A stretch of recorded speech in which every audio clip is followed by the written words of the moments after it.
গাজীপুরের হায়দ্রাবাদ এলাকা সাম্প্রতিক সময়ে বাংলাদেশের গণমাধ্যম ও সামাজিক যোগাযোগ মাধ্যমে সবচেয়ে আলোচিত নাম।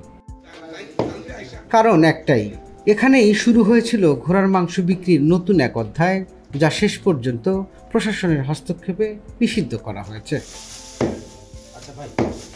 ঘোড়ার মাংস, কেউ বলছে এটি বিদেশে প্রচলিত সুস্বাদু খাবার, আবার কেউ বলছেন এটি অস্বাভাবিক ও অনৈতিক। তবে প্রশ্ন একটাই, কিভাবে, কেন এবং কোন পরিস্থিতিতে ঘোড়ার মাংস বিক্রি শুরু হলো?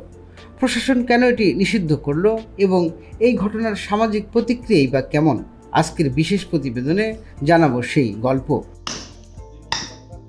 বাংলাদেশে সাধারণত গরু, খাসি ও মুরগির মাংসই প্রধান। তবে 2024 সালের শেষের দিকে গাজীপুরের হায়দ্রাবাদ এলাকায় শুরু হয় ঘোড়ার মাংস বিক্রি। দাম কম হয়, প্রথম দিকে কৌতূহলী মানুষ ভিড় জমালেও ধীরে ধীরে এটি জনপ্রিয় হতে থাকে।